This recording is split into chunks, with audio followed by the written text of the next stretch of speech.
Greetings all, it's Max, and we're back, and we are doing a thing today about Christmas.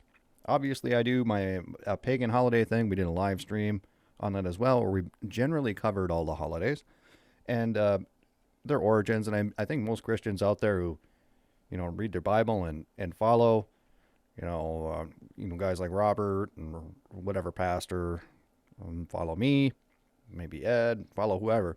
They all understand that it's just a date that came from paganism, because Christians don't have any holidays. Okay, we really don't.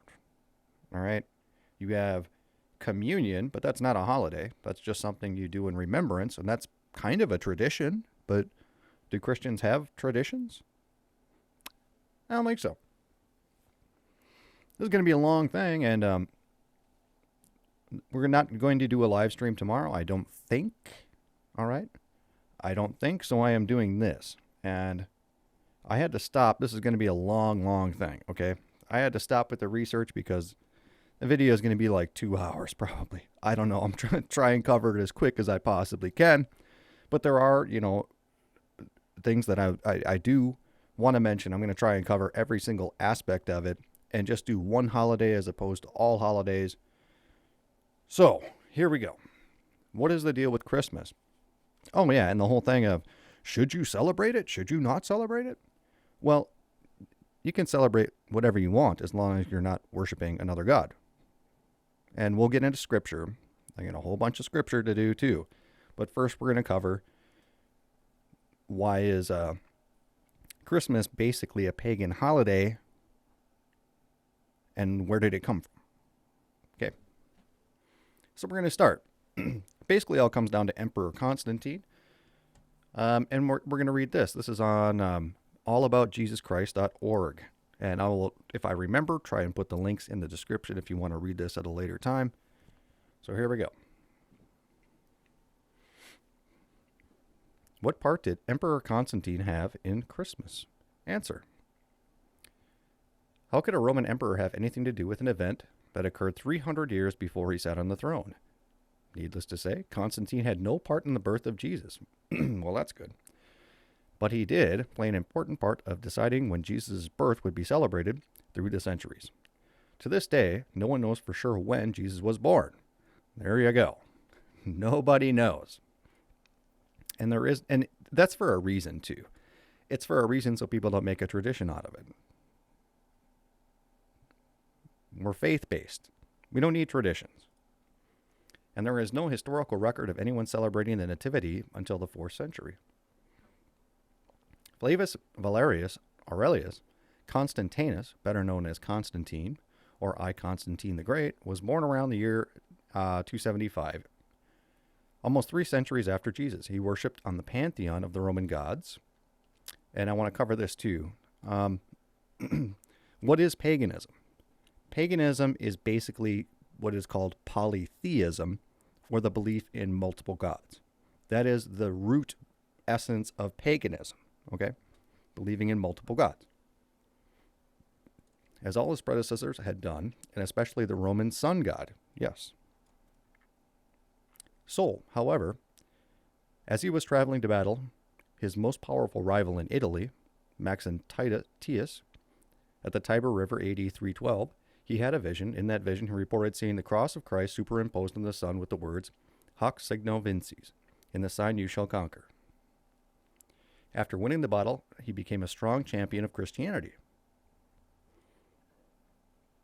Maybe the guy was saved. Who knows?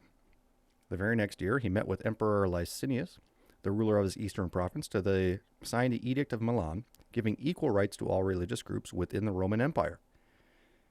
There you go. Christians are being persecuted at that time. I think Jews were too, lesser people, because they didn't follow the same traditions. He returned the property seized from the Christians, built great numbers of churches, donated land, and convened the First Council of Nicaea, 325 AD, to deal with the false teaching within the church. Although he didn't completely leave his pagan roots, he wasn't baptized until AD 337. On his deathbed, he did much to further the growth of the church. Roman Catholic Church, but based, I guess, on Christianity. That's what he wanted. either as a means to unify his empire, yes, or to make converting to Christianity easier. Constantine sought to blend Christian and pagan traditions. At that time, two prominent pagan winter festivals were celebrated. The first, starting on December 17 and lasting 7 days, honored Saturn, the Roman god of agriculture. See, you have different gods for different things. The second, starting on December 25th, lasting through January 1st, why we always have a new year, commemorated the birth of Mithras, the Persian god of light. Constantine merged many of the traditions from the festivals with the nativity story in the Bible, and Christmas was born. See? Christmas was born. From its beginning, Christmas was a holiday, or holy day. Gifts were exchanged, families and friends gathered to feast, and the birth was celebrated just like the Roman and Persian festivities. The first mention of December 25th as the date of Jesus' birth is found in early Roman calendar from AD 336. Yeah. So there you have it, and that is the birth of Christmas, where Christmas comes from. And we're going to cover what do I have here? Winter solstice. Okay, this is the basis of the sun god tradition and the agricultural god Mithras. The basis of it. What is the solstice? The solstice marks the onset of winter. At that time, the shortest day, about December 22nd in the northern hemisphere and June 21st in the southern hemisphere. That just blows away flat Earth too. I just want to add, because that has to do with how the Earth is tilted. Kind of like how the stars in the north spin one way and the stars in the south spin the opposite way. So you know you're on a globe. But I also want to talk about this. Winter solstice, or hibernal solstice, also known as midwinter, is an astronomical phenomenon marking the day which the shortest period of daylight. So the sun is going away and it's gone. And the longest period of night. Okay? And then the next day, you're celebrating this because you want the sun to come back. Right? That's the whole deal. And it's also called Yule. It's also called Yule. Well, that's funny. What is Yule? Yule, or Yuletide. Yuletide? How many songs, how many Christmas songs you have your Yuletide stuff in there? Festival observed by the historic Germanic peoples. Scholars have connected the celebration to the wild hunt, god Odin, and the pagan Anglo-Saxon Modernit. I don't know. It later underwent a Christianized reformation, resulting in the term Christianimicide. Terms with an etymological equivalent to Yule are used in the Nordic countries for Christmas with its religious rites, but also for the holidays of the season. Today, Yule is also used to a lesser extent in the English-speaking world as a synonym for Christmas. Present-day Christmas customs and traditions, such as the Yule log, Yule goat, Yule blah, blah, blah, blah. Today, the event is celebrated in heathenry and some forms modern paganism. Does that mean you're a heathen if you celebrate Christmas? No. No, it doesn't. So we're going to get into the 10 customs with pagan roots. This is a pretty decent article. It was in 2017 by Patty Wellington. I want to give them credit for it. And where these things come from. Now, I really only want to talk about the traditions. And, you know, if you want to say Jesus was born on such and such date and that's when we're going to celebrate it, fine. Same with Easter. We're going to pick this date. Fine. But we're looking at the traditions here. And where do they come from? During the winter solstice season, we hear kinds of cool stuff about candy cane, Santa Claus, reindeer, and other traditions. But did you know that many Christian customs can trace their roots back to pagan origins? Here are 10 little known bits of trivia about the Yule season you might not be aware of.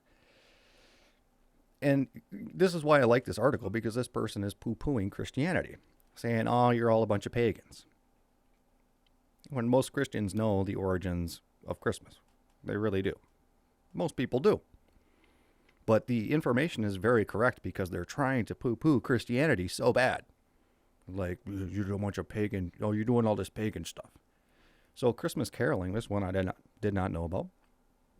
The tradition of Christmas caroling actually began as a tradition of wassailing. In centuries past, wassailers went from door to door singing and drinking to the health of their neighbors. The concept actually harkens back to pre-Christian fertility rites. Yeah, both Christmas and Easter are both going back to fertility and resurrection. Yep. Only those in ceremonies, villagers traveled through their fields and orchards in the middle of winter, singing and shouting to drive away any spirits that might inhibit the growth of future crops. Caroling wasn't actually done in the churches until St. Francis around 13th century. He thought it might be a nice idea. Kissing under the mistletoe. Oh, look, we got two gay people. That's fun. That's fun. I don't remember any old shows or movies ever that if two men were standing under the mistletoe that they kissed each other. Yeah. Mistletoe has been around for a long time and has been considered a magical plant by everyone from the Druids to the Vikings. The ancient Romans honored the god Saturn, and to keep him happy, fertility rituals took place under the mistletoe. You can imagine what kind of rituals those are. Today, we don't go quite that far under our mistletoe, at least not usually, but it could explain where the kissing tradition comes from. The Norse Eddas tells us of warriors from opposing tribes meeting under the mistletoe and laying down their arms, so it is certainly a plant of peace and reconciliation.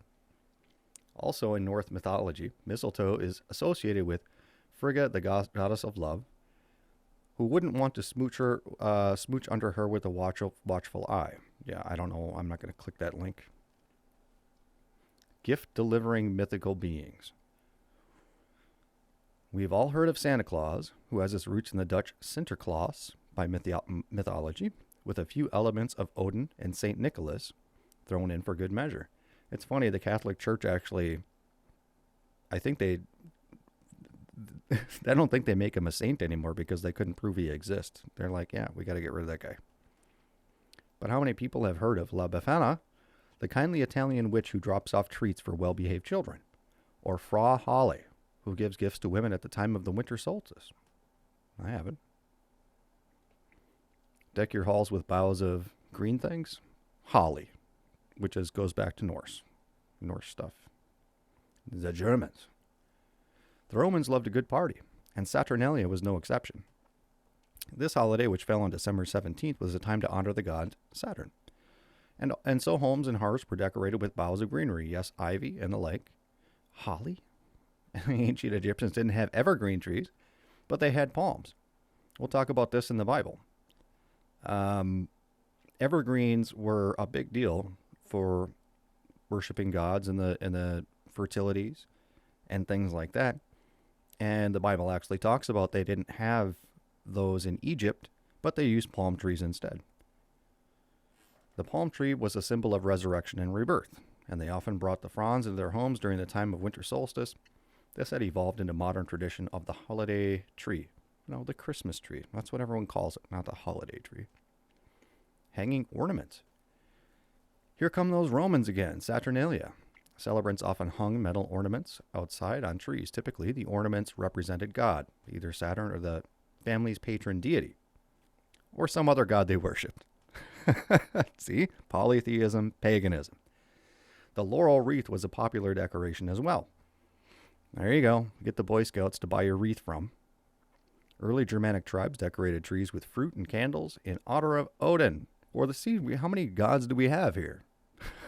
You can make your own ornaments, bring to the spirit the season of your life. The fruitcake. Fruitcake. Fruitcake has become the stuff of legend because once the fruitcake is baked, it will seemingly outlive everyone who comes near it. Yeah. That's not whatever. It's a Christmas thing. Presents for everyone. Today, Christmas is a huge gift-giving bonanza for retailers far and wide. However, that's a fairly new practice developed within the last 200 or 300 years. Most people who celebrate Christmas associate the practice of gift-giving with biblical tale of the three wise men who gave gifts of gold, frankincense, and myrrh to newborn baby Jesus. Really? Okay, that's where they get that from? However, the tradition can also be traced back to other cultures. The Romans gave gifts between Saturnalia and the Kalends, and during the Middle Ages, French nuns gave gifts of food and clothing to the poor on St. Nicholas's Eve. Interestingly, up until the early 1800s, most people exchanged gifts on New Year's Day. Yeah, it's Boxing Day, isn't it? I think that's Boxing Day. And it was typically just one present rather than a massive collection of gifts inundated with each year's in today's society. Yeah, I think that's Boxing Day. Europeans out there have to let me know about that. The resurrection theme. Oh boy, here we go. Christianity hardly has a monopoly on the theme of resurrection. Yes, we do. Completely wrong about that. Christianity has 100% monopoly on resurrection because everybody knows Jesus Christ existed. Everybody knows he was put to death. Everybody knows that his body disappeared. Everybody knows. That's why it was such a big deal to guard his tomb with soldiers, because they knew if that body disappears, it's going to show that he's God. It was a big deal. Muhammad can't say that. Buddha can't say that. These other people starting these cults can't say that. Only Jesus Christ. Christianity hardly has a monopoly on the theme of resurrection, particularly around the winter holidays. Mithras was an early Roman god of the sun. Well, you're worshiping the sun. It's not an actual guy, though, who was born around the time of winter solstice and then experienced a resurrection around the spring equinox. The Egyptians honored Horus, who has a similar story. It's the same god. While this doesn't mean that the tale of Jesus and his rebirth was stolen from the cult of Mithras or Horus, and in fact it's definitely not, if you ask scholars, there are certainly some similarities in the stories, and perhaps some carry over from earlier pagan traditions. Christmas holly, deck the halls with boughs of holly. I forgot the words, so fa la la la la la la la. Yeah. Yeah. For those who celebrate the spiritual aspects of Christmas, there is significant symbolism in the holly. For Christians, the red berries represent what? For Christians, the red berries represent the blood of Jesus Christ as he died upon the cross. I never heard that. I disagree with that. And the sharp-edged green leaves are associated with this crown of thorns. Wow, you're really going way on a ledge there. However, in pre-Christian pagan cultures, the holly was associated with the god of winter. Another god. We have a god of winter now. The Holly King doing his annual battle with the Oak King. Holly was known as a wood that could drive off evil spirits as well. So it came in very handy during the darker half of the year when most of the other trees were bare. Nature worship. The Yule log. We go back to the Norse mythology here. Nowadays, when we hear about the Yule log, most people think of deliciously rich chocolate dessert. But the Yule log has its origins in the cold winters of Norway, the Germans, on the night of winter solstice, where it was common to hoist a giant log onto the hearth and to celebrate the return of the sun each year. Norsemen believed the sun was a giant wheel of fire which rolled away from the earth and then began rolling back again in the winter solstice. Yay! It's all pagan sun worship all throughout history. And Constantine decided to say, well, I'm a Christian, so I'm just going to roll these holidays into the same thing to unify my nations or my countries or whatever he's doing. Long time ago. We covered winter solstice, Yule, I think we covered this, Germanic peoples, we covered that. So now, what I'm going to do here is go into quite a bit of scripture. There are a lot of people out there who are very adamantly against, Christmas is pagan holiday, Easter is pagan holiday, and this and that. I don't want to celebrate it. And there's nothing wrong with that. But there's also nothing wrong with participating in it if you feel like it. Okay? If you're worshiping God, it's just kind of like a party. That's how you look at it. You get together with family and friends. You do some, worldly, whatever you call it, tradition. If you're not worshiping some other god, difference doesn't make. My brother's wife is a Buddhist. She celebrates Christmas. How does that work? Did it say Buddha died on December 25th, or was Buddha was born on December 25th? Did Buddha rise again? No. They just like Christmas. And there are a lot of people that are like that. Atheists celebrate Christmas. And I think it's funny that throughout the years, in the 1990s, or even earlier than that, when I was a kid, it was pretty standard Merry Christmas. You walk into Target, you'd have a Merry Christmas sign. And then after, somewhere in there it turned into Xmas. And then it turned into Happy Holidays. And that all happened within the span of about 10 years. And then you started having these things where people were really upset because we have Christmas trees in the school. We can't have that. We're pushing Christianity. And then I didn't really care. I didn't really care. Nowadays, I'm like, yeah, well, get the Christmas trees out. It's a pagan symbol. Really, they should say that you're celebrating paganism. That's really what it is. That's where the Christmas tree comes from. And we're going to get into that. So we're going to go to Colossians 2, verses 8 through 17. Beware lest any man spoil you through philosophy and vain deceit, after the tradition of men, after the rudiments of the world, and not after Christ. For him that dwelleth in all fullness of the Godhead bodily. For you are complete in him, which is the head of all principality and power, in whom you are also circumcised with the circumcision made without hands, in putting off the body of the sins of the flesh by the circumcision of Christ, buried with him in baptism, wherein also ye are risen with him through the faith and operation of God, who hath raised him from the dead. And you, being dead in your sins, and the uncircumcision of your flesh, hath he quickened together with him, having forgiven all your trespasses, blotting out the handwriting of ordinance that was against us. Okay? The handwriting of ordinance, which was contrary to us, and took it out of the way, nailing it to the cross.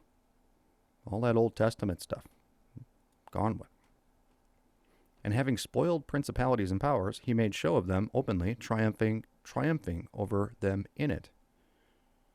Let no man, therefore, judge you in meat, or in drink, or in respect of an holiday, or of a new moon, or of the Sabbath days, which are the shadow of things to come, but the body is of Christ. There you go. If you go you go to some holiday and you're worshiping Buddha, you kind of have a problem. But if you're just taking part of your country's traditions, like Christmas or, New Year's or something like that, there's nothing to do with God. You're not worshiping the Norse gods. You're not worshiping, Mithras. And, I don't personally celebrate these holidays. I do go to, family. They're having, a dinner or something, and they're doing a Christmas thing or whatever. I don't have a Christmas tree. That's my own personal choice. That's what this is saying. And we'll get more into that with coming up here. We're going to go to Psalms 115. Sorry, these are a little out of order, so my train of thought will be a little bit off.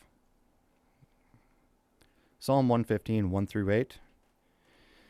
Not unto us, O Lord, not unto us, but unto them thy name give glory, for thy mercy, for thy true sake.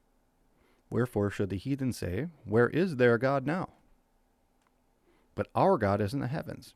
He hath done whatsoever he hath pleased. Their idols are silver and gold, the work of men's hands. They have mouths, but they speak not. Eyes have they, but they see not. They have ears, but they hear not. Noses have they, but they smell not. They have hands, but they handle not. Feet have they, but they walk not. Neither spake they through their throat. They that make them are like unto them. So is every one that trusteth in them.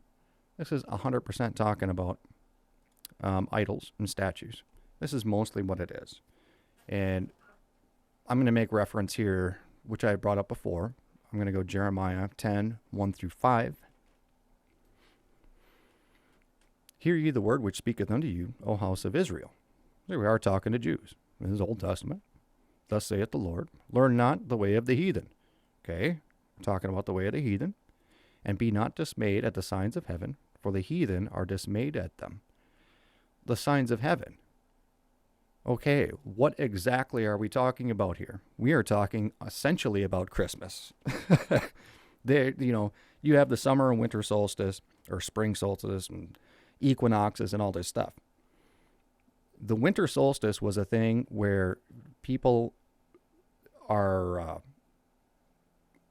essentially, it's a celebration to make the sun come back. Okay, it's like the longest period of night on December, whatever they say it is. And then you have a celebration, and you have a celebration towards the sun god so that the sun god starts coming back. That's what the whole thing was about. So the heathen are dismayed. They have their celebration because they want the sun to come back. And that's what they're doing. That's what the whole deal is. For the customs of the people are vain.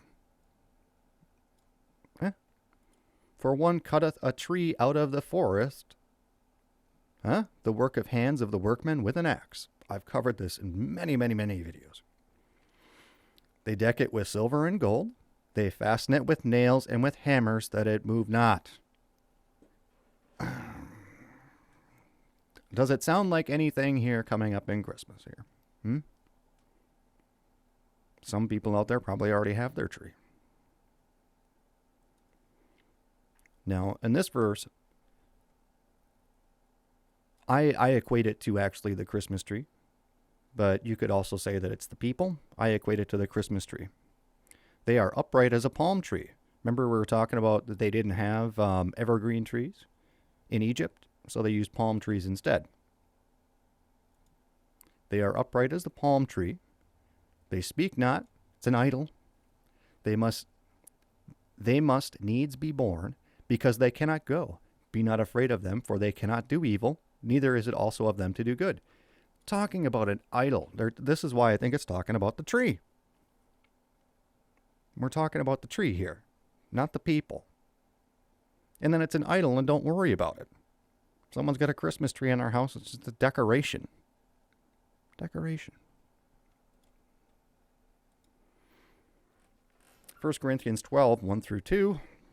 Now concerning spiritual gifts, brethren, I will not have you ignorant. You know that you were Gentiles carried away with these dumb idols, even as which you were led. There you go. It's idols. Idol stuff.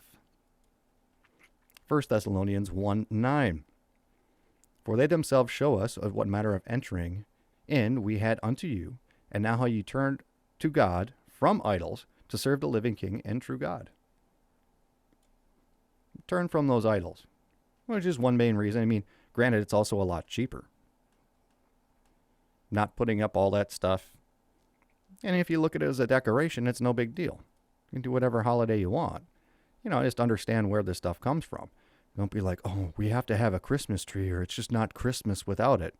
Well, that's idolatry.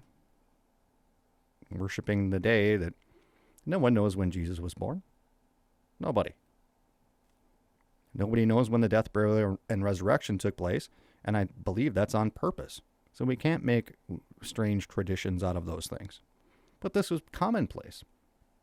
Commonplace. Through all of history is to worship the sun and worship the moon and all these things and create gods out of, someone's fantasy, someone's idea, and not the true God. And as long as you know that, you're fine. You really can't celebrate any holidays. And, it's a Roman Catholic calendar. They're the ones who decide when the holidays are going to be. You can't, you don't know when the actual day was that they're trying to say it actually happened. They just make it up. And it goes back to all kinds of pagan stuff. There are a lot of people out there who are Christians who celebrate Jewish days like Passover and Hanukkah and things like that. I don't know why they would celebrate Hanukkah as a remembrance of the temple. I mean, I don't know. But, Judaism is a lot closer in their days, and those holidays are actually in the Bible. But we go back to, where do we have it? Corinthians, make no respecter. Yeah, it's Colossians 2, verse 16. Let no man therefore judge you in meat or in drink or in respect of a holy day or of a new moon or of Sabbath days. This is all Jewish stuff. And that's one of the things that got me out of Seventh-day Adventism is like, it says don't worry about Sabbath days. And there's nothing wrong with having celebrations and getting together with family and giving gifts and stuff like that. As long as you understand where the stuff comes from, it's really not that important. It has nothing to do. You're not worshiping Christ by doing these things.